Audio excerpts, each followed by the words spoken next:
Three sisters vanished from St. Catherine's Children's Home in rural Pennsylvania one winter night in 1984, leaving behind only empty beds and a mystery that would haunt investigators for decades. But 40 years later, when a routine DNA test connected to a completely unrelated case came back with an impossible match, it exposed a conspiracy so dark and far-reaching that it would shake the very foundations of the child welfare system across 3 states. Margaret.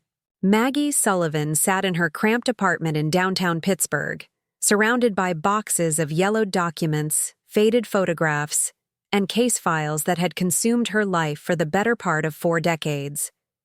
At 67, her once auburn hair had turned silver, and deep lines etched her weathered face, each one a testament to years of sleepless nights and relentless searching. The small dining table that should have held family meals instead groaned under the weight of missing person reports, newspaper clippings, and correspondence with law enforcement agencies spanning multiple states. The apartment itself told the story of a woman whose life had been frozen in time since that terrible winter of 1984. Family photographs lined the mantelpiece, but they all stopped at the same date. 3 young girls with bright smiles and mischievous eyes stared back from every frame. Catherine, age 8, with her gap-toothed grin and pigtails. Rebecca, 10, serious and protective, always with her arm wrapped around her younger sisters. And little Sarah, just 6, clutching a worn stuffed rabbit that had been her constant companion. Maggie had been working double shifts at the local diner to save money for a down payment on a house big enough for all 4 of them. She had dreams of giving her 3 foster daughters the permanent home they deserved, complete with their own rooms and a backyard where they could play safely.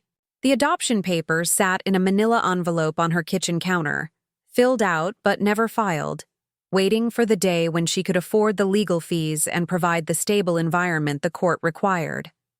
St. Catherine's Children's Home had been a temporary solution, a place where the girls could stay together while Maggie worked to meet the state's requirements for adoption. The facility, run by the Sisters of Mercy, had an impeccable reputation spanning over 60 years. Located on 40 acres of rolling hills outside the small town of Millfield, the red brick building had housed hundreds of children over the decades, many of whom had gone on to successful lives with loving families.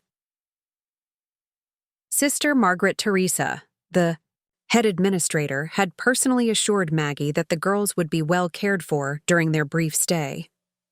The nun, a stern but kind woman in her 50s, had been running the facility for nearly 20 years and took pride in the home's 0-incident record. Children who came to St. Catherine's were safe, she promised, protected by God and by the dedicated staff who treated each child as their own. The facility itself seemed like something from a fairy tale, with its towering oak trees, well-maintained gardens, and cheerful yellow dormitories that housed up to 30 children at a time.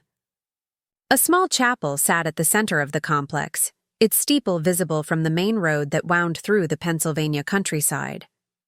The children attended a 1-room schoolhouse on the grounds, taught by retired teachers who volunteered their time to ensure no child fell behind in their education.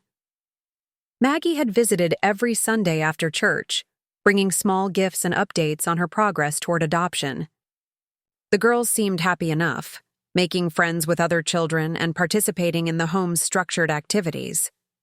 Catherine had joined the children's choir, her sweet voice carrying through the chapel during evening prayers. Rebecca had discovered a love for reading in the home's small library, often found curled up in a corner with a book balanced on her knees. Sarah had attached herself to Sister Mary Frances, a young novice who helped in the nursery and always had time for stories and games. The last time Maggie saw her girls was on Sunday, December 16, 1984.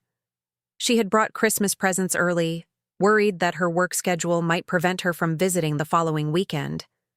The gifts were modest but chosen with care.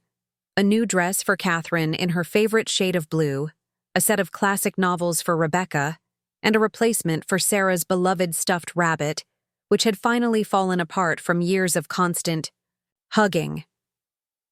The visit had gone well, filled with laughter and excited chatter about Christmas plans and the upcoming move to their new home. Maggie had finally saved enough money for the down payment, and the adoption process was moving forward smoothly. Sister Margaret Teresa had even hinted that the paperwork might be finalized before the new year, allowing the girls to start 1985 in their permanent home. That was the last normal moment in Maggie's life.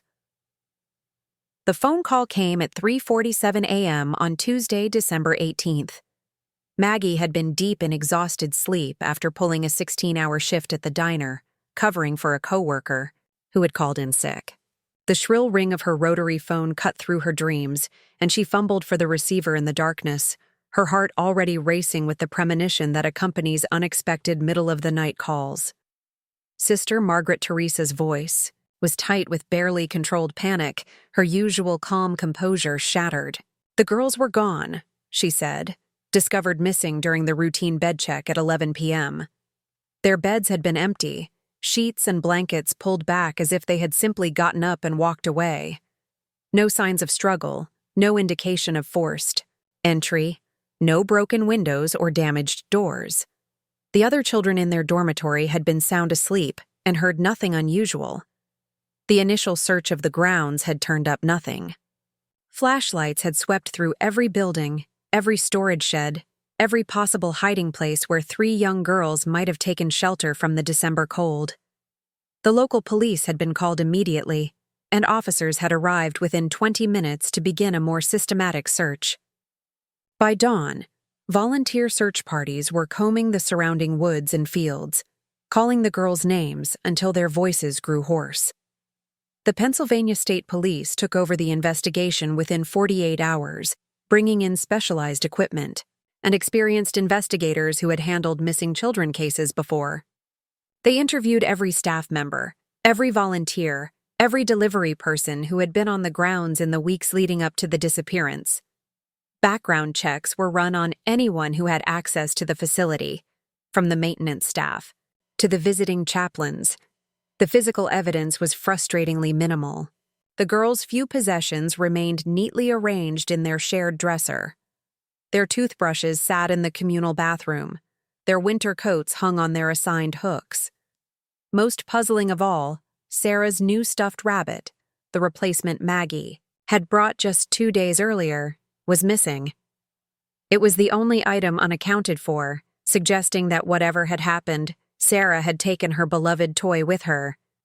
The investigation expanded rapidly as days turned to weeks without any credible leads. FBI agents joined the search, bringing federal resources to bear on what was now classified as a potential kidnapping case. The home's records were scrutinized, going back years to identify any former residents, staff members, or volunteers who might have developed an unhealthy interest in the children. Financial records were examined for any irregularities that might suggest corruption or illegal activity. Media attention intensified as the story captured public imagination. 3 innocent children vanishing without a trace from what should have been a safe haven touched a nerve with parents across the nation. Local television stations ran nightly updates, and newspapers as far away as New York and Philadelphia picked up the story. The governor of Pennsylvania held a press conference promising that every available resource would be dedicated to finding the missing girls. Tips poured in from across the country, each one investigated thoroughly despite the strain on resources. Reported sightings came from truck stops in Ohio, shopping malls in Virginia, and rest areas along Interstate 80. Every lead was followed, every witness interviewed, every piece of potential evidence examined by forensic specialists. The FBI established a dedicated tip line that rang constantly with calls from concerned citizens convinced they had seen the missing children. Weeks stretched into months as the search continued. The initial wave of media attention began to fade, as other stories captured public interest, but Maggie refused to let her daughters be forgotten. She organized awareness campaigns, distributed missing person flyers, and spoke at community meetings about the ongoing search. Her savings account, once designated for the down payment on their dream house, was gradually depleted as she took unpaid time off work to focus on finding her girls. The case officially went cold after 18 months of intensive investigation. The lead detective, a veteran named Robert Hayes who had dedicated himself completely to the search, was forced to admit that they had exhausted all viable leads. The file remained open, but active investigation was scaled back as resources were redirected to newer cases with better prospects for resolution. For Maggie, however, the search never stopped. She maintained correspondence with law enforcement agencies across multiple states, regularly checking in with detectives who might have forgotten about 3 missing girls from a Pennsylvania orphanage. She attended conferences for families of missing children, learning about new investigative techniques and technologies that might be applied to cold cases. Her apartment became a command center for a one-woman investigation that spanned decades. The emergence of the Internet in the FBI. 1990s gave Maggie new tools for her search. She learned to use computers, created websites dedicated to finding Catherine, Rebecca, and Sarah, and joined online communities of people searching for missing family members. She posted their photographs on early social media platforms and missing person databases, hoping that someone, somewhere, might recognize the faces that had remained frozen in her memory since 1984. DNA technology offered another avenue of hope as it became more sophisticated and widely available.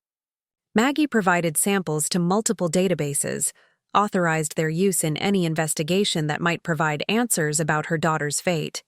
She read voraciously about advances in forensic science, understanding that genetic evidence might someday provide the breakthrough that traditional detective work had failed to deliver.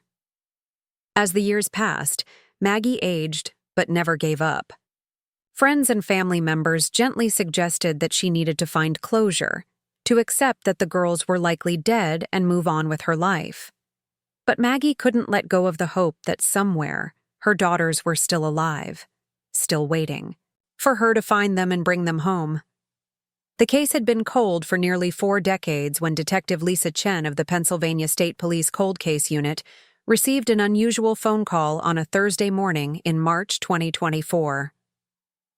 The caller was Dr. Amanda Rodriguez, a forensic genealogist working with the National Missing and Unidentified Persons System, and she had news that would change everything Maggie Sullivan thought she knew about the disappearance of her 3 foster daughters. Part 2.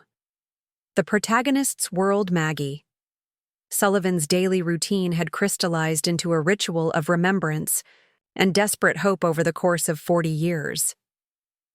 Each morning began at 5:30 a.m. with a cup of black coffee and a review of the previous day's correspondence.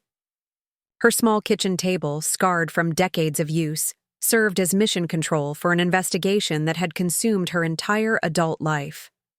3 separate filing cabinets lined the wall of her living room, each drawer meticulously labeled with categories that told the story of her endless search.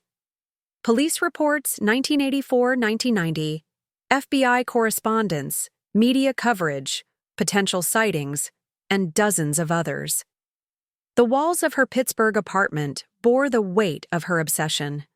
Maps of Pennsylvania, Ohio, West Virginia, and surrounding states were thumbtacked to every available surface, marked with colored pins representing sightings, leads, and dead ends. Red pins marked confirmed false alarms, blue pins indicated ongoing investigations, and yellow pins showed locations that had never been fully explored to her satisfaction. The largest map, covering most of one wall, focused on a 100-mile radius around St. Catherine's Children's Home, with concentric circles drawn in fading marker to show the expanding search areas that had been systematically covered during the first months after the disappearance. Her bedroom had been converted into a makeshift office years ago. The bed, a narrow twin that barely fit her aging frame, was pushed against one wall to make room for a desk she had assembled from milk crates and a door salvage from a demolition site. An ancient computer hummed constantly on the makeshift desk, its screen displaying rotating photographs of Catherine, Rebecca, and Sarah aged up, using software she had learned to operate through countless hours of online tutorials. The images showed what her daughters might look like now, in their 40s, with graying hair and lines around their eyes that mirrored her own. Maggie's financial situation reflected the toll of her 4-decade search. Her savings had been depleted, within the first 5 years, spent on private investigators, travel expenses for following leads across multiple states, and fees for various services that promised to help locate missing persons. She had been forced to move from her original apartment to progressively smaller and cheaper places, each downsizing representing another piece of her old life that she had sacrificed in the name of finding her daughters. The diner where she had worked for over 30 years had closed in 2019, a victim of changing economic conditions and the owner's retirement. Maggie had been forced to take a part-time job at a grocery store, her arthritic hands struggling with the physical demands of stocking shelves and operating the register. Her co-workers, mostly teenagers and college students, treated her with a mixture of kindness and puzzlement, unable to understand why this elderly woman spoke constantly about 3 children who had disappeared before most of them were born. Her personal relationships had withered under the strain of her relentless focus on the missing girls. Friends from her younger days had tried to maintain contact for the first few years, but eventually grew weary of conversations that inevitably turned to the search. Family members had expressed concern about her mental health, suggesting therapy or support groups for people dealing with loss. Maggie had tried counseling briefly in the early 1990s, but abandoned it when the therapist suggested she needed to accept the possibility that the girls were dead and work toward closure. Romance had been impossible to maintain. 2 potential relationships in the late 1980s and early 1990s had ended when the men involved realized they would always come second to 3 missing children. Maggie couldn't blame them for leaving. She knew her devotion to finding Catherine, Rebecca, and Sarah left little room for anyone else in her life. The search had become her identity, her purpose, her reason for existing. Her health had deteriorated steadily over the years, the stress of constant worry taking its toll on her body. High blood pressure medication sat next to vitamin supplements on her kitchen counter, prescribed by a doctor who knew her history and had long ago stopped suggesting she needed to reduce her stress levels. Arthritis made it difficult to type on the computer keyboard for extended periods, but she pushed through the pain to maintain her websites and continue her correspondence with law enforcement agencies. The internet had revolutionized her search methods, but it had also created new sources of heartbreak. False hopes arrived regularly through email, people claiming to have information about the girls, con artists trying to extract money for fabricated leads, and well-meaning individuals who genuinely believed they had seen Catherine, Rebecca, or Sarah but were mistaken.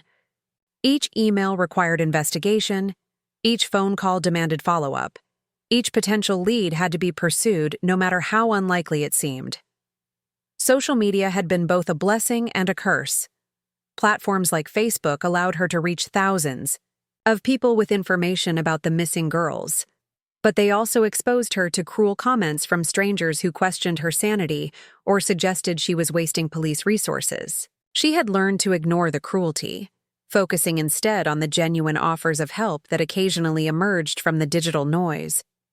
Her relationship with law enforcement had evolved over the decades from cooperation to frustration to grudging, mutual respect.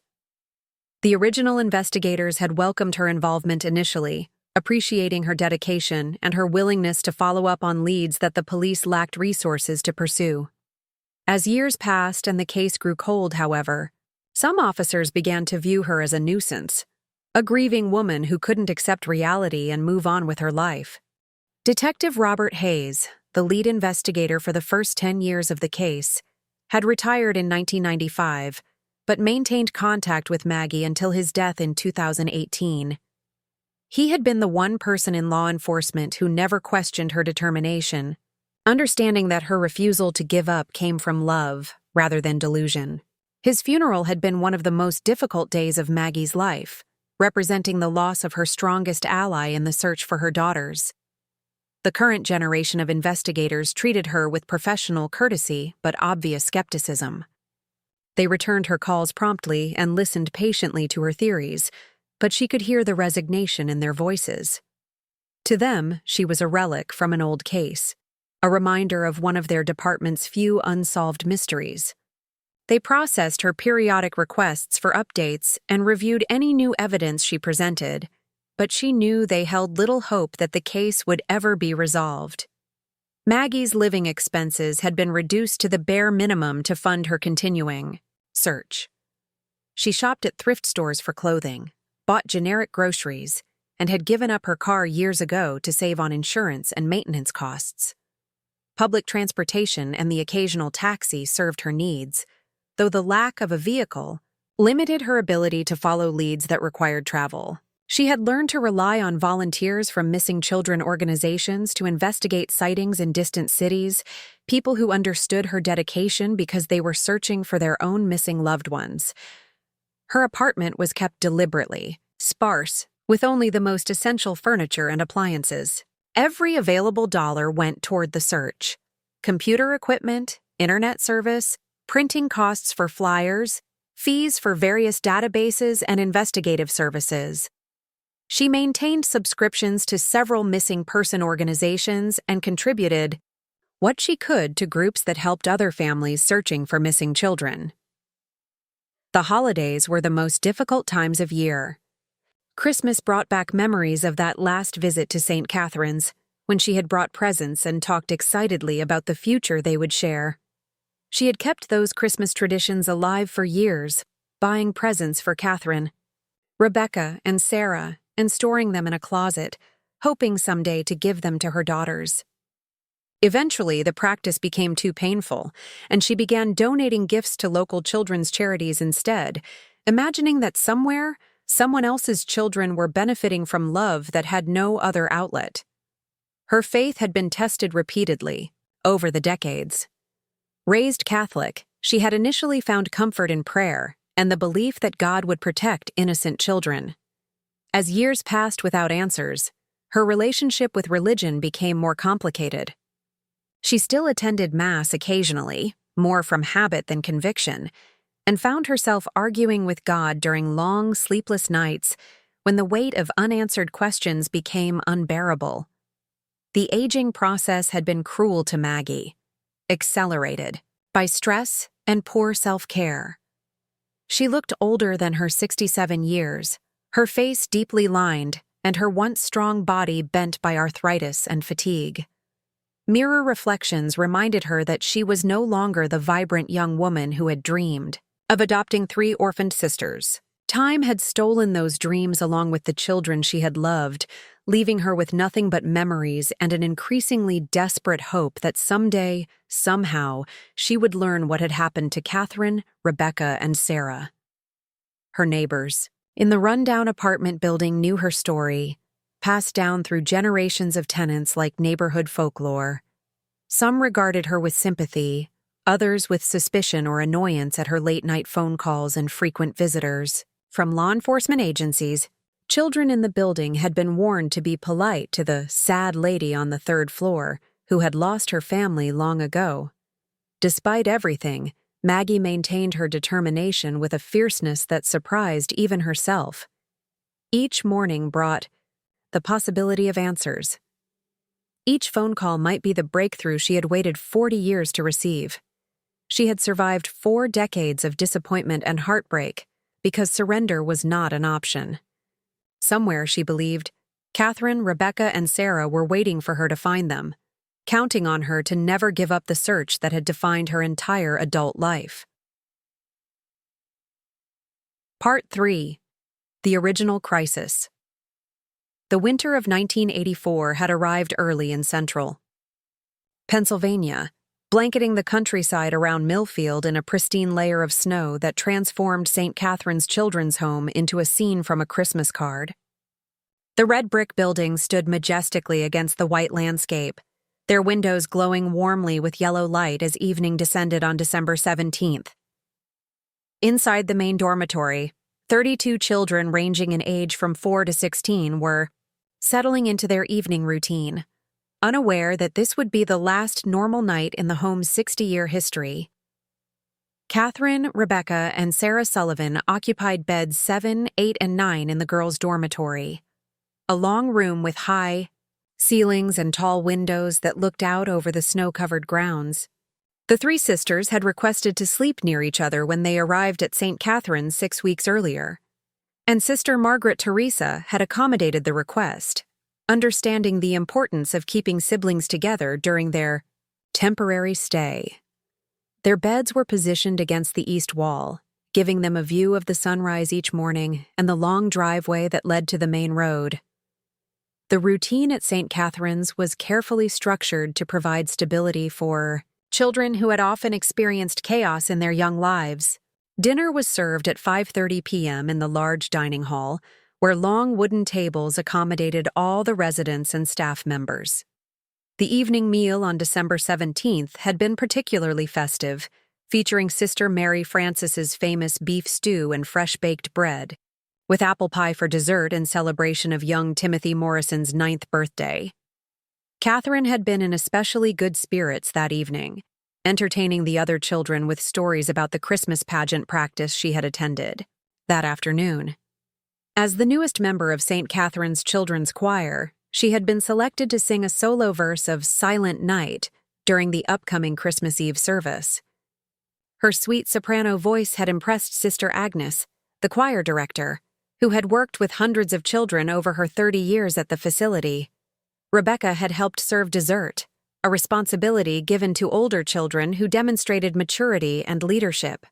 Sarah had remained close to Sister Mary Francis throughout the meal, as was her habit, occasionally whispering questions about the evening activities planned for the younger children. After dinner, the children participated in supervised free time in the main recreation room. The large space contained tables for board games and puzzles, comfortable chairs arranged around a fireplace, and shelves lined with books and toys donated by local families and church groups. Rebecca had settled into her usual corner with a copy of Little Women, a book she had been reading slowly to make it last as long as possible. Catherine had joined a group of children working on a 1,000-piece jigsaw puzzle depicting Bethlehem. At night, her small fingers carefully sorting pieces by color and edge patterns. Sarah had played with building blocks near the fireplace, constructing elaborate castles while Sister Mary Francis supervised the younger children's activities. The evening proceeded normally through bath time and teeth brushing, activities supervised by the night staff who ensured each child completed their personal hygiene routine before settling down for sleep. Sister Margaret Teresa made her customary rounds through the dormitories, stopping to speak with children who seemed homesick or anxious. She remembered spending extra time with little Michael Patterson, who had been crying quietly about missing his grandmother and helping resolve a minor dispute between two teenage boys about homework assignments. Lights out occurred promptly at 8:30 p.m. for children under 12, with older residents allowed to read quietly until 9 p.m. Sister Mary Francis had made the final check of the girls' dormitory at 8:45 p.m., ensuring all the younger children were settled and comfortable. She recalled tucking Sarah in more snugly, as the little girl complained about being cold despite the adequate heating throughout the building. Catherine had already been asleep, exhausted from choir practice and the excitement of the approaching Christmas celebration. Rebecca had been lying quietly, her book closed on the nightstand beside her bed, though Sister Mary Francis suspected she was still thinking about the story rather than falling asleep. The night staff at St. Catherine's consisted of 3 people during weekday shifts: Sister Patricia, who supervised the main building; Mrs. Dorothy Walsh, a widow from town who had worked at the facility for 15 years, and James Henderson, the night security guard who patrolled the grounds and monitored the entrances. Their routine included hourly checks of all dormitories, with particular attention paid to the youngest children, who sometimes experienced nightmares or needed bathroom assistance during the night. The 9:30 p.m. check had been routine. Sister Patricia reported that all children in both dormitories were sleeping peacefully, with no signs of distress or unusual activity. Mrs. Walsh had completed her rounds of the common areas, ensuring doors were properly locked and that no children had wandered from their designated sleeping areas. James Henderson had walked the perimeter of the buildings, checking windows and doors while observing the surrounding grounds for any signs of unusual activity. The 10:30 p.m. check had also proceeded normally, with all children accounted for and sleeping soundly. The weather had turned colder, with snow beginning to fall more heavily, creating a peaceful silence that often helped the children rest better.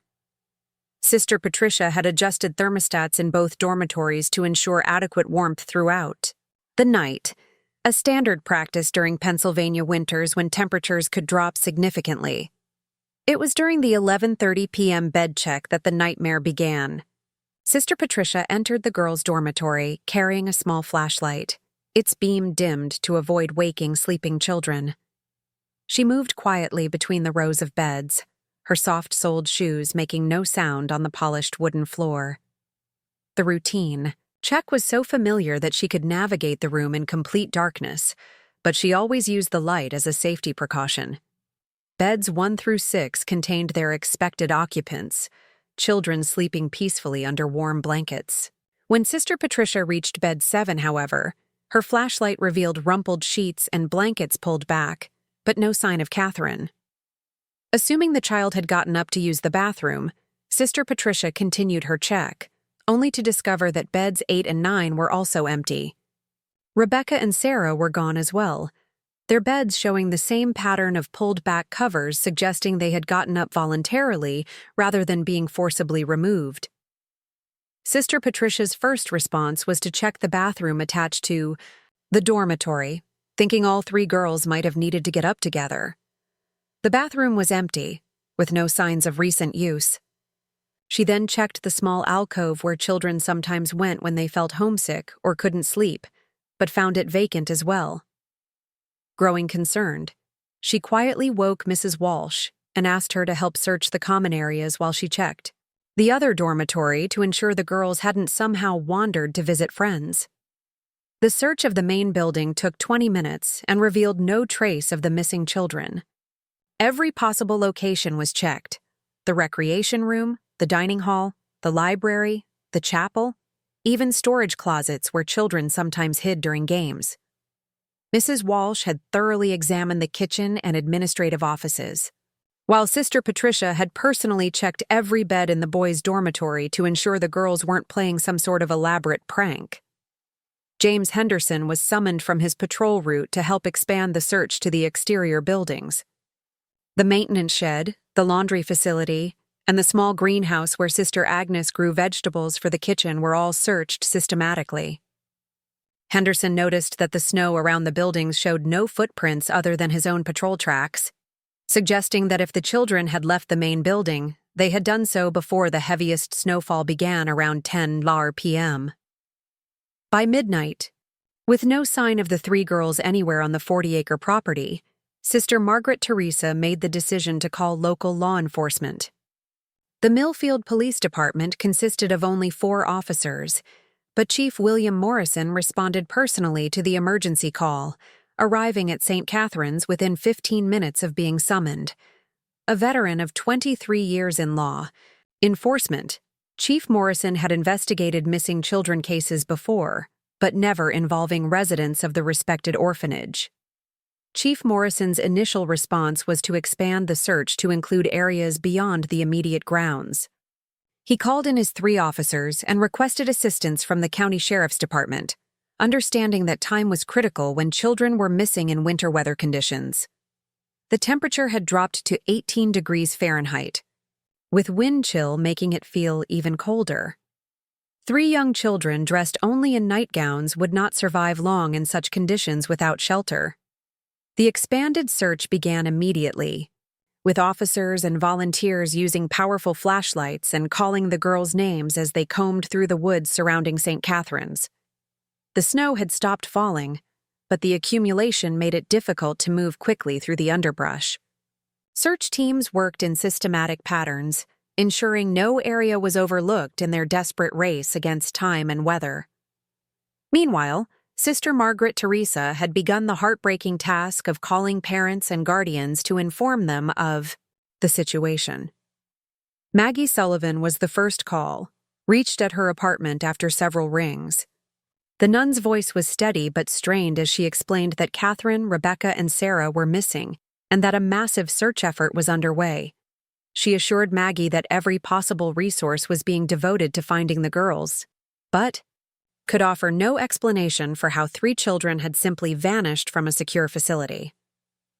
The Pennsylvania State Police were notified at 1:30 a.m., bringing additional resources and expertise to the search effort.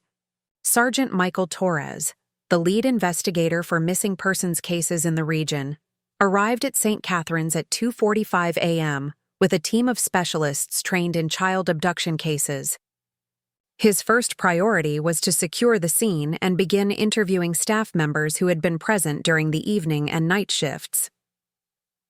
As dawn broke on December 18th, the search had expanded to include over 60 volunteers from the local community, members of church groups, and emergency responders from 3 counties. Helicopters were requested to provide aerial surveillance of the vast forested areas surrounding the children's home. Search dogs were brought in to attempt to track the girls' scent, but the heavy snow and freezing temperatures had compromised any trail that might have existed. The initial interviews with staff members had revealed no obvious explanations for the disappearance. All 3 girls had been accounted for during the evening activities and bed checks.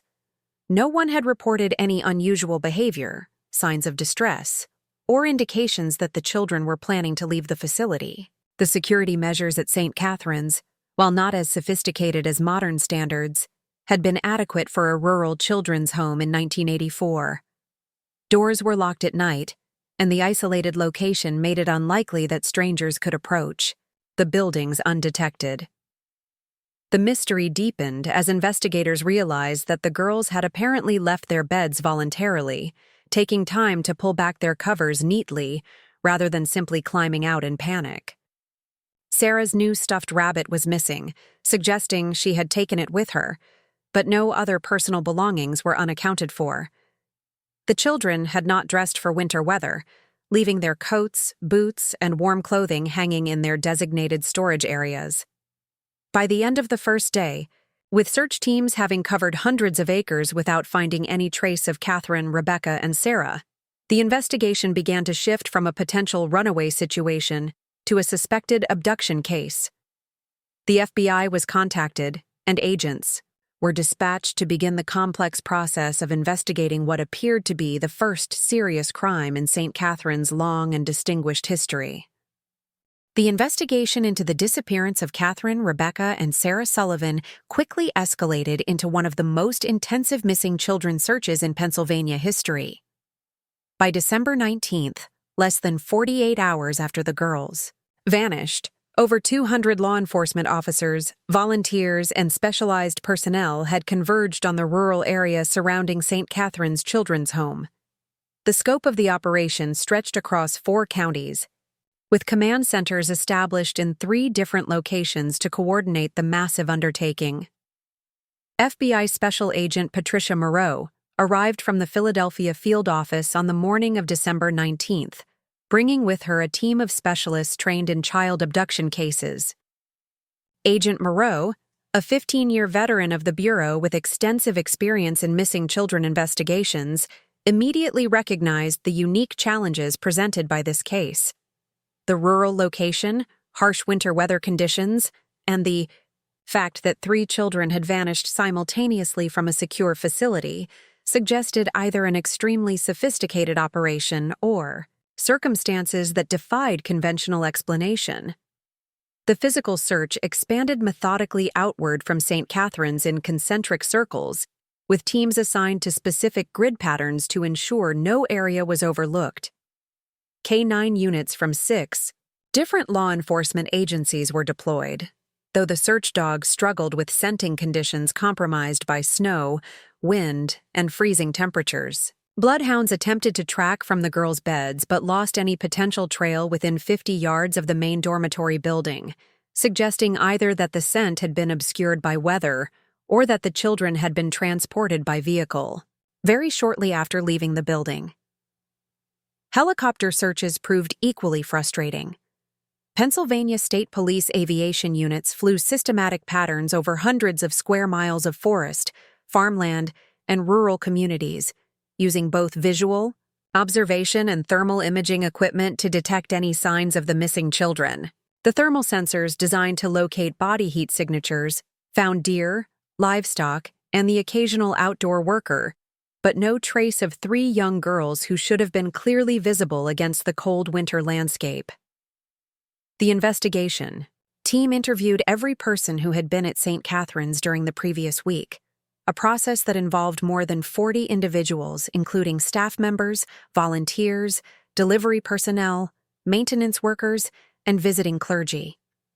Sister Margaret Teresa provided detailed records of every person who had accessed the facility, going back 6 months to identify anyone who might have developed an inappropriate interest in the children. Background checks were initiated on all staff members despite their years of service and previously unblemished records. James Henderson, the night security guard, underwent particularly intensive questioning due to his access to all areas of the facility and his knowledge of security procedures. A 28-year veteran of the Army who had served 2 tours in Vietnam, Henderson had been employed at St. Catherine's for 3 years without any incidents or complaints. His military record was exemplary, his personal references were impeccable, and polygraph examinations showed no deception when he answered questions about the night of the disappearance. Nevertheless, investigators scrutinized every detail of his background, financial records, and personal relationships in their desperate search for leads. Sister Mary Frances, the young novice who had been particularly close to Sarah, was also subjected to extensive interviews. Her genuine distress over the children's disappearance was evident to investigators, and her alibis for the critical time periods were verified through multiple sources.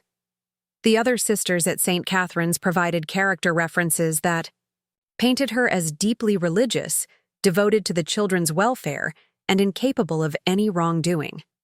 Still, investigators explored every possibility, including the remote chance that someone with access to the facility had been involved in the disappearance. The search for physical evidence proved equally challenging. Forensic specialists from the Pennsylvania State Police Crime Laboratory processed the girls' dormitory and the surrounding areas, looking for fingerprints, fibers, or any other trace evidence that might provide clues about what had happened. The beds where Catherine, Rebecca, and Sarah had slept were carefully examined, their sheets and blankets analyzed for any foreign materials or signs of struggle. The results were disappointing. No evidence of forced entry, no signs of violence, no indication that the children had been taken against their will. Local and state police expanded their investigation to include a thorough examination of sex offender registries for the region. Every registered offender within a 100-mile radius of St. Catherine's was located and interviewed. Their whereabouts during the night of December 17, 18, verified through multiple sources.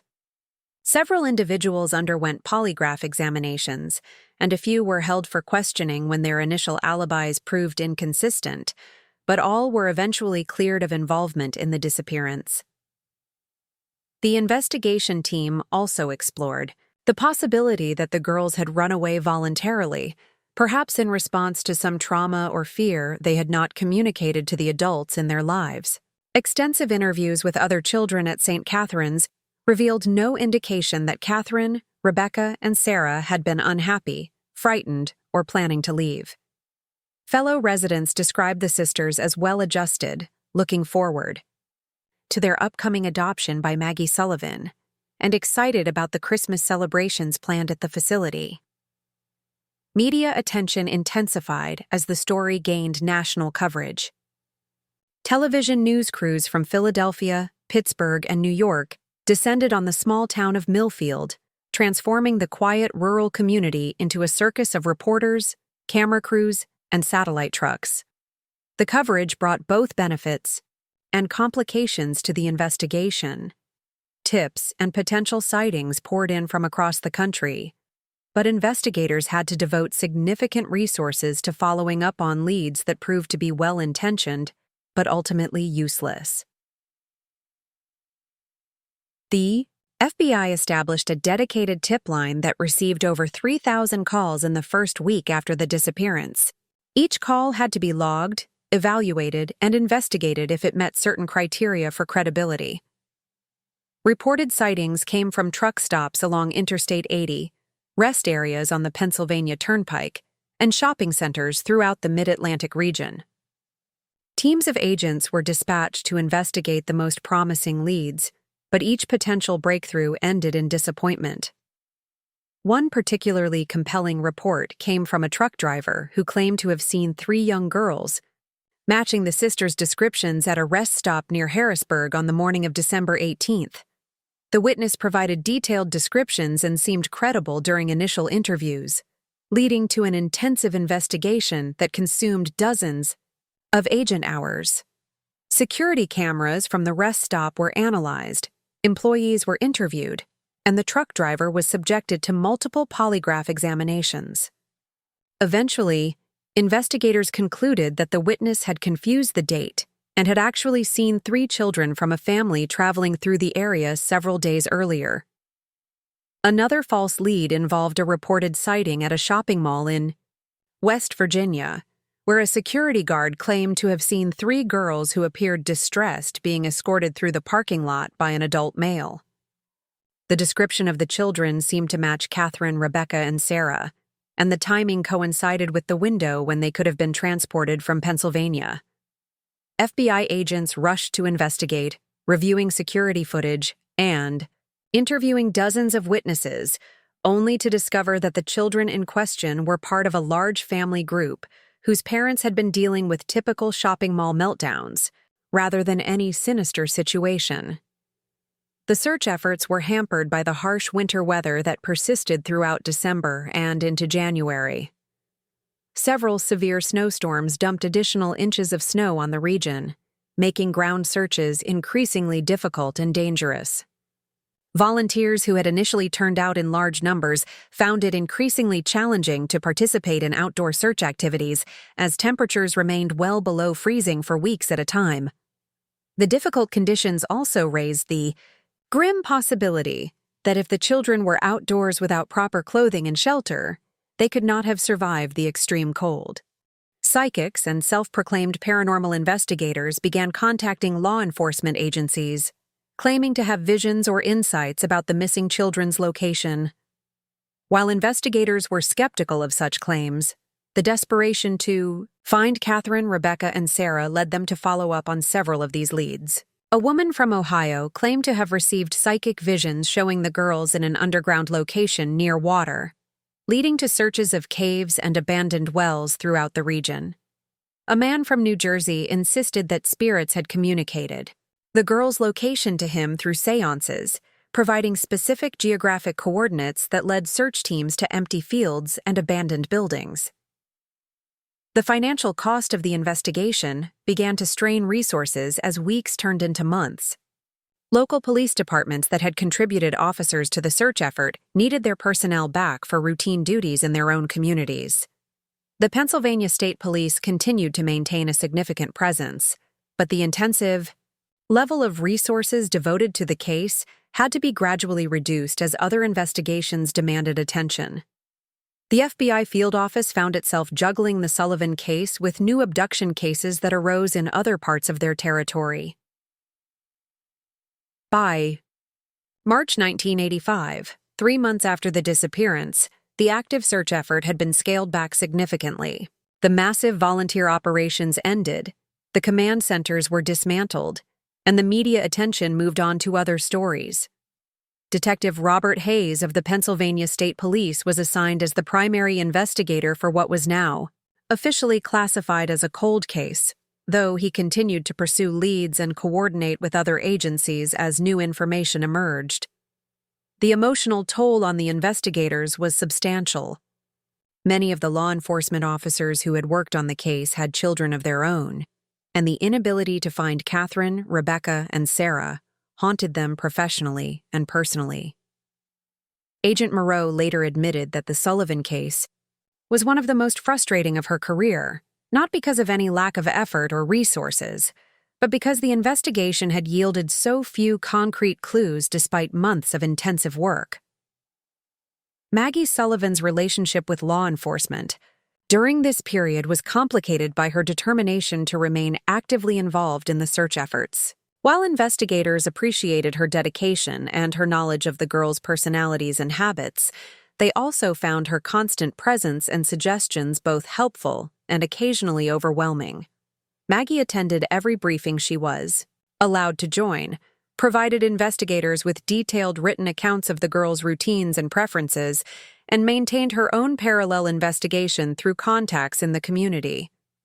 The failure to find any trace of Catherine, Rebecca, and Sarah after months of intensive searching led investigators to develop several theories about what might have happened.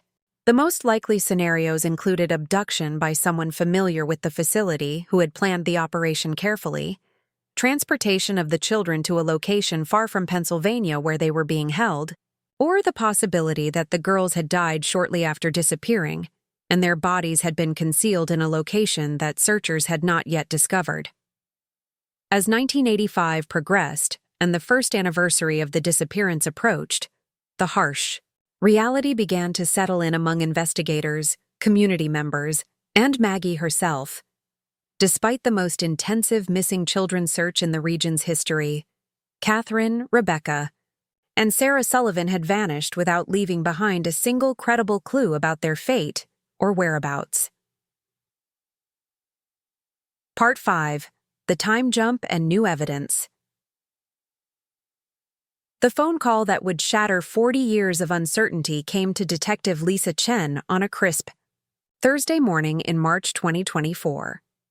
Chen, a 20-year veteran of the Pennsylvania State Police Cold Case Unit, had been reviewing files for an unrelated case when her direct line rang with the distinctive tone that indicated an official law enforcement call. The caller identified herself as Dr. Amanda Rodriguez, a forensic genealogist working with the National Missing and Unidentified Persons System, and her opening words immediately captured Chen's full attention. "Detective Chen, I'm calling about a case from your files that's been cold since 1984. 3 sisters who disappeared from St. Catherine's Children's Home. I have DNA results that you're going to want to see immediately." Dr. Rodriguez's voice carried the controlled excitement of a professional who had stumbled onto something extraordinary, something that would rewrite the narrative of one of Pennsylvania's most enduring missing children cases. Chen pulled the Sullivan file from her cabinet, a thick folder that had been passed down through 3 generations of investigators. The case had been officially transferred to the Cold Case Unit in 2003, where it had been periodically reviewed as new forensic techniques became available. Chen herself had taken over primary responsibility for the file in 2018, conducting fresh interviews with surviving witnesses and submitting evidence for DNA analysis using more advanced techniques than had been available in the 1980s. Dr. Rodriguez explained that she had been working on an entirely different case involving an unidentified woman found deceased in a Philadelphia hospital in 2023.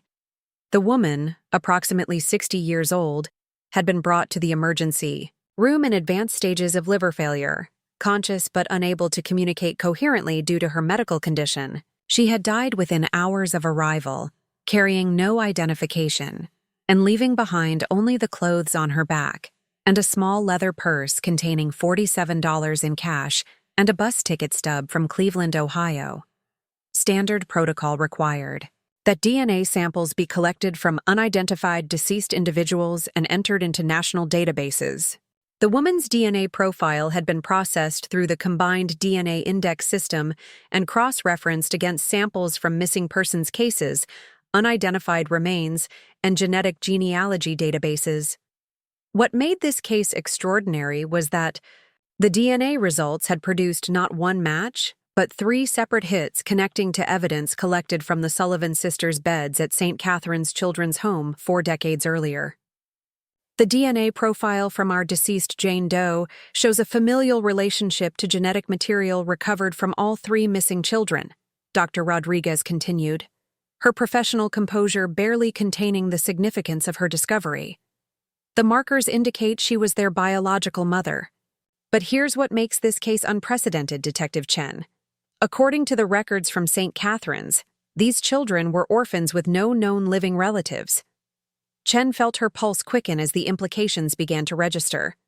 The Sullivan sisters had been placed in the child welfare system as infants, their files indicating they had been abandoned at different hospitals across Pennsylvania, with no identification or information about their parentage. The fact that their biological mother had been alive until 2023, and apparently living under circumstances that led to her death in a public hospital with no identification, suggested a story far more complex than anyone had imagined. Dr. Rodriguez had conducted additional genetic genealogy research using publicly available databases and DNA matching services. Her analysis revealed that the deceased woman, whom she had tentatively identified as Helen Margaret Kowalski, based on partial matches with distant relatives, had been born in 1962 in Erie, Pennsylvania. Hospital records showed she had given birth to 3 children between 1976 and 1978, all listed as surrendered for adoption with no father identified on the birth certificates. What's even more interesting, Dr. Rodriguez continued, is that I've found genetic markers in our Jane Doe's DNA profile that suggest she may have been under the influence of controlled substances for extended periods. The bone and tissue samples show evidence of chronic malnutrition and drug use spanning decades. This woman lived a very hard life, Detective Chen. Chen began making notes rapidly, her mind racing through the possibilities this new information presented. If Helen Kowalski was indeed the biological mother of Catherine, Rebecca, and Sarah Sullivan, and if she had been alive until 2023, it raised fundamental questions about the circumstances of their disappearance from St. Catherine's. Had someone who knew about the biological connection been involved? Was there a family member or associate of Helen Kowalski who had targeted the children specifically because of their parentage? The detective requested that Dr. Rodriguez send all available documentation immediately, including the complete DNA analysis, genetic genealogy research, and any additional information about Helen Kowalski's background that had been uncovered. Chen also asked for the deceased woman's personal effects to be transferred to Pennsylvania for further analysis, hoping that additional forensic examination might yield clues about her life and potential connections to the missing children. Over the next several days, Chen immersed herself in the new evidence while simultaneously reopening active investigation into the Sullivan case. The DNA confirmation that the 3 girls had a biological mother who had been alive for nearly 4 decades after their disappearance fundamentally changed the investigative approach. Chen began working backward from Helen Kowalski's death, attempting to trace her movements and associations in the years leading up to her demise. Hospital records from Philadelphia showed that Helen had been a frequent patient in emergency departments throughout the city, typically seeking treatment for injuries, infections, and complications related to substance abuse. Social workers had attempted to connect her with addiction treatment programs and housing assistance on multiple occasions, but she had consistently declined long-term help and disappeared back into the city's homeless population. Her medical files painted a picture of a woman whose life had been consumed by addiction and the harsh realities of life on the streets. Chen contacted homeless services organizations, addiction treatment centers, and law enforcement agencies throughout Philadelphia, seeking anyone who might have had contact with Helen Kowalski in recent years. The investigation revealed a pattern of temporary shelter stays, brief hospitalizations, and arrests for minor offenses including trespassing, public intoxication, and shoplifting. Helen had been part of Philadelphia's invisible population of chronically homeless individuals, moving between abandoned buildings, shelters, and temporary encampments. A breakthrough came when Chen located a social worker named Maria Santos, who had worked with Helen intermittently over a 10-year period. Santos remembered Helen as an intelligent woman whose addiction had destroyed her life, but who occasionally spoke about children she had lost. During their conversations, Helen had mentioned giving up 3 daughters for adoption when she was very young, expressing regret about her decision, but acknowledging that she had been unable to care for them. "She never gave me specific details about the children," Santos explained during a phone interview with Chen. But she talked about them more frequently in recent years, especially around Christmas time. She seemed to carry tremendous guilt about having given them up, and she sometimes wondered what had happened to them. I always encouraged her to try to make contact through official channels if she wanted to reconnect, but she was convinced they were better off without her. Santos provided Chen with additional information about Helen's background that began to fill in the gaps of her tragic life story. Born into poverty in Erie, Pennsylvania, Helen had been raised by an alcoholic father and had suffered physical and sexual abuse throughout her childhood. She had become pregnant with her first child at age 14, giving birth to Catherine in 1976 when she was barely old enough to understand what was happening to her.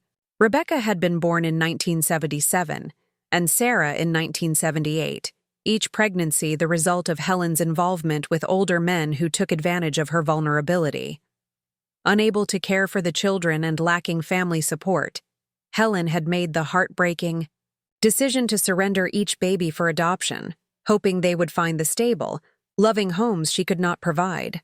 The trauma of giving up her children had contributed to her descent into drug addiction, which began in her late teens and continued for the rest of her life.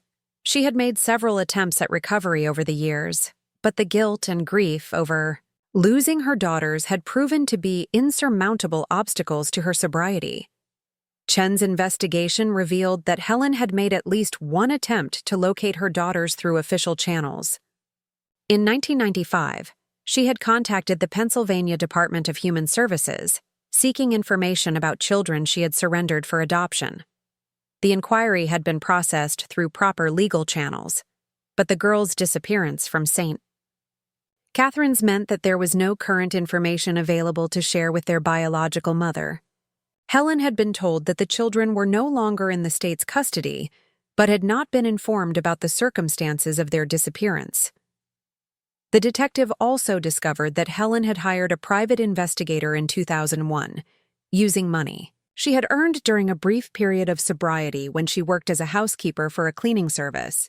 The investigator, Thomas Bradley, had conducted a limited search that revealed the girls had been placed at St. Catherine's Children's Home, but had disappeared in 1984. Bradley had provided Helen with newspaper articles about the disappearance and the extensive search efforts that had followed, information that had devastated her and contributed to a relapse that lasted several years. Bradley, now retired, remembered the case clearly when Chen contacted him. Helen was completely destroyed when I told her what had happened to her daughters, he recalled. She blamed herself for their disappearance, convinced that if she had kept them instead of giving them up for adoption, they would still be alive. I tried to explain that she had made the best decision she could under her circumstances, but the guilt consumed her. She spent the money she had saved on drugs within a month of receiving my report. The new information about Helen Kowalski's background provided Chen with several potential investigative leads. The detective began examining whether anyone from Helen's past might have known about her connection to the Sullivan sisters and targeted them specifically because of their parentage. Helen's history of involvement with dangerous individuals, including drug dealers, abusive partners, and people involved in criminal activities, suggested numerous possibilities for someone who might have had both knowledge of the children's location and motives for taking them. Chen also explored the possibility that Helen herself might have been involved in her daughter's disappearance, either directly or through associates. The timeline was problematic for this theory, as Helen had been arrested in Philadelphia for drug possession on December 20, 1984, just 2 days after the children vanished, and had been in custody until after Christmas. However, Chen investigated whether Helen might have provided information about the children's location to someone else, either voluntarily or under duress. The revelation that Catherine, Rebecca, and Sarah Sullivan had a biological mother who had been alive until recently represented the most significant development in the case since the original disappearance. For the first time in 40 years, investigators had a concrete connection to explore, a thread that might lead them to answers about what had happened to 3 innocent children who had vanished without a trace from what should have been a safe. Haven Chen prepared to contact Maggie Sullivan with the news, knowing that this discovery would simultaneously provide hope and open fresh wounds for a woman who had never stopped searching for the daughters she had hoped to adopt. The DNA evidence had fundamentally changed the Sullivan case, transforming it from a cold mystery into an active investigation with new leads to pursue and questions to answer. Part 6. Following the Breadcrumbs Detective. Lisa Chen arrived at Maggie Sullivan's apartment building on a gray Thursday afternoon in late March 2024, carrying a manila folder that contained information capable of reshaping 40 years of grief and uncertainty. The 3-story brick building showed its age through cracked mortar and faded paint, a testament to the economic decline that had affected this section of Pittsburgh over the decades. Chen climbed the narrow staircase to the 3rd floor, her footsteps echoing in the dimly lit hallway as she prepared to deliver news that would forever alter the trajectory of the Sullivan case. Maggie opened her apartment door before Chen had a chance to knock, having watched from her window as the detective's unmarked car pulled up to the curb below. At 67, Maggie's appearance reflected the toll of 4 decades spent searching for answers that had seemed destined to remain forever elusive. Her silver hair was pulled back in a simple ponytail, and her weathered hands showed the arthritis that made typing on her computer increasingly difficult, yet her eyes still held the fierce determination that had sustained her through years of disappointment and false hope. "Detective Chen," Maggie said, stepping aside to allow entry into the apartment that served as both her home and the unofficial headquarters of her continuing investigation. "Your phone call yesterday was the first time in years that someone from law enforcement has contacted me with what sounded like actual news, rather than just courtesy updates." Chen surveyed the living space that told the story of an obsession spanning 4 decades. Every available wall surface was covered with maps, photographs, and timeline charts documenting the search for Catherine, Rebecca, and Sarah. File cabinets lined one wall, their drawers labeled with categories that represented thousands of hours of painstaking research and correspondence. The dining table was buried under stacks of documents, printouts from internet searches, and correspondence with other families of missing children. "Mrs. Sullivan, what I'm about to tell you will fundamentally change our understanding of your daughter's case," Chen began, settling into the chair that Maggie indicated while opening the manila folder. "We've discovered that Catherine, Rebecca, and Sarah had a biological mother who was alive until last year. Her DNA has been matched to evidence collected from their beds at St. Catherine's 40 years ago." Maggie's reaction was immediate and complex. Her face cycled through expressions of shock, confusion, and a spark of hope that she had learned to suppress over the years. She sank into her armchair, the same piece of furniture where she had received countless disappointing phone calls and false leads, and stared at Chen with an intensity that demanded every detail of this unprecedented development. Chen explained the circumstances of Helen Kowalski's death, the DNA analysis that had revealed her connection to the missing girls, and the preliminary investigation into Helen's background that had already begun. As the detective spoke, Maggie's expression shifted from surprise to something approaching anger, though it was difficult to determine whether her emotion was directed at the revelation itself or at the implications of what it might mean. "You're telling me that for 40 years, while I've been searching for my daughters, their biological mother was alive and no one knew about the connection?" Maggie's voice carried a mixture of disbelief and frustration. How is that possible? How could Helen Kowalski have been living all this time without anyone making the connection to the missing children? Chen patiently explained the limitations of DNA technology in the 1980s, the lack of comprehensive databases that could have revealed familial connections, and the tragic circumstances of Helen's life that had kept her on the margins of society where she was unlikely to come to official attention. The detective also shared Maria Santos's recollections of Helen's guilt and regret about giving up her children, painting a picture of a woman whose life had been destroyed by the trauma of losing her daughters. Maggie absorbed this information. With the methodical approach she had developed over decades of processing leads and following investigative threads, she began asking detailed questions about Helen's background, her associations, and the timeline of her movements that might relate to the children's disappearance. Her questions demonstrated the expertise she had developed through years of amateur investigation, showing an understanding of criminal patterns and investigative procedures that impressed even experienced law enforcement officers.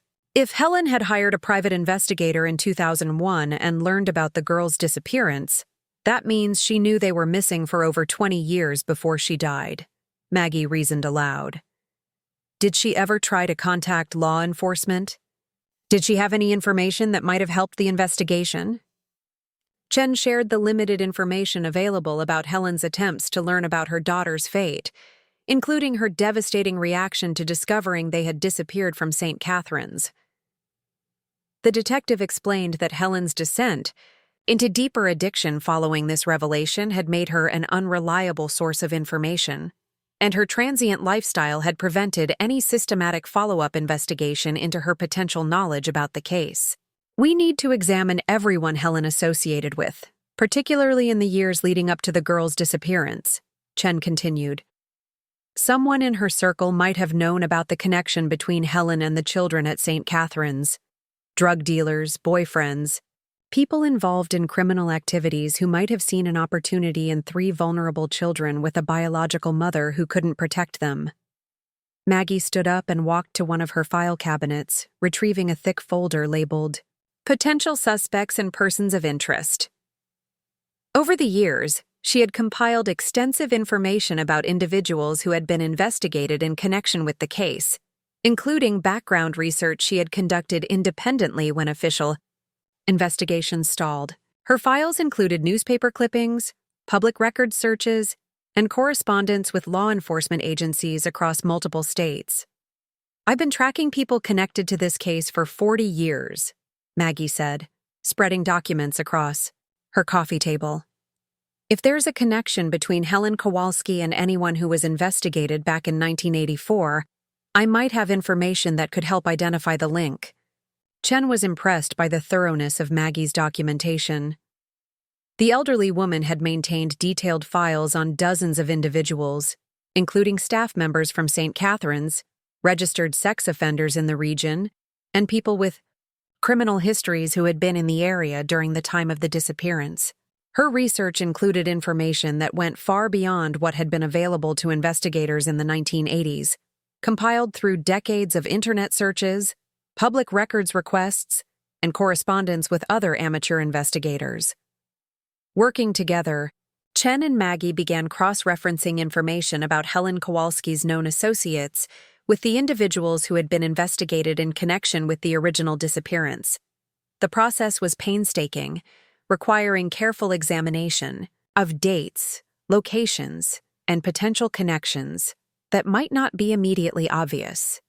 They focused particular attention on men who had been involved with Helen during the years when her daughters were at St. Catherine's, understanding that intimate partners would have been most likely to know about her biological connection to the children. The breakthrough came when Maggie located a police report from 1983 involving Helen's arrest for possession of controlled substances in Pittsburgh. The arresting officers had noted that Helen was accompanied by a man named Vincent "Vinny" Castellano, who had been questioned but not charged in connection with the incident.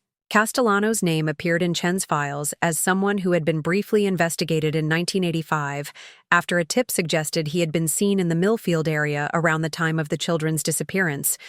Chen immediately began pulling everything available on Vincent Castellano, discovering a criminal history that included drug trafficking, assault, and involvement with organized crime activities in western Pennsylvania. More significantly, Castellano had been employed intermittently as a maintenance worker for various institutions, including a brief stint at a children's facility in Allegheny County in 1983. His background suggested both the criminal connections and institutional knowledge that could have made him capable of planning and executing the children's disappearance. Further investigation revealed that Castellano had been living with Helen Kowalski for several months in 1983 and early 1984, during the period when Catherine, Rebecca, and Sarah were residing at St. Catherine's Children's Home. Police reports from domestic disturbance calls showed a pattern of violence and control, with Helen frequently bearing injuries consistent with physical abuse. Neighbors had reported hearing arguments where Castellano accused Helen of hiding money or information from him, suggesting he was aware she had secrets he wanted to exploit. The most damning piece of evidence came from Helen's medical records, which Chen obtained through a court order. Emergency room visits in late 1984 showed that Helen had sustained serious injuries consistent with severe beatings, occurring in the weeks immediately following the children's disappearance. Hospital staff had noted that Helen seemed terrified and reluctant to discuss how she had been injured, behavior consistent with someone being threatened or coerced by an abusive partner. Chen expanded the investigation to include a thorough examination of Castellano's activities and whereabouts during December 1984. DMV records showed that he had owned a panel van during this period, a vehicle type that would have been suitable for transporting 3 children without detection. Phone records, though limited by 1980s technology, showed calls between Castellano's residence and numbers in Ohio and West Virginia during the weeks following the disappearance. The investigation took on new urgency when Chen discovered that Vincent Castellano was still alive, residing in a nursing home in Youngstown, Ohio, where he was receiving treatment for advanced dementia. At 81 years old, Castellano's mental capacity was severely compromised, but nursing home staff reported that he occasionally had periods of lucidity where he would make disturbing statements about his past activities. Chen arranged to interview Castellano, hoping that even in his diminished state, he might provide information about the children's fate. The interview with Castellano proved both frustrating and revealing. The elderly man's dementia made coherent conversation impossible, but he repeatedly mentioned 3 little girls and made references to Helen's babies during his more agitated moments. When shown photographs of Catherine, Rebecca, and Sarah, Castellano became visibly distressed, muttering about mistakes and things that went wrong. While his statements couldn't be considered reliable evidence due to his mental condition, they provided disturbing confirmation that he had knowledge of the missing children. Chen also interviewed nursing home staff members who had worked with Castellano during his more lucid periods. One nurse reported that he had spoken about children who didn't make it and had expressed what seemed like genuine remorse about events from his past. Another staff member recalled Castellano mentioning a job that went bad involving children, though he had never provided specific details about what he meant. The investigation into Vincent Castellano opened new avenues for the case while simultaneously creating additional questions about the ultimate fate of Catherine, Rebecca, and Sarah Sullivan. Chen coordinated with law enforcement agencies in Ohio and West Virginia to investigate properties that Castellano had owned or accessed during the 1980s, hoping to find locations where the children might have been taken after their disappearance. From St. Catharines. As spring turned to summer in 2024, the Sullivan case had been transformed from a cold case gathering dust in police files to an active investigation with multiple leads being pursued simultaneously. The DNA evidence connecting Helen Kowalski to the missing children had provided the breakthrough that investigators had sought for 4 decades, opening new possibilities for finally learning the truth about what had happened on that winter night. In 1984, when 3 innocent children vanished without a trace. For Maggie Sullivan, the revelation that her daughters had a biological mother who had lived with the knowledge of their disappearance represented both vindication of her refusal to give up hope and a new source of anguish about the complex circumstances that had led to their disappearance. After 40 years of searching, she finally had concrete leads to follow. But the emerging picture of what might have happened to Catherine, Rebecca, and Sarah was more disturbing than anything she had previously imagined. The case that had defined her entire adult life was entering its final phase, with answers finally within reach after 4 decades of uncertainty. The truth about what happened to 3 sisters who vanished from an orphanage was about to be revealed, though the cost of that knowledge would prove to be higher than anyone could have anticipated.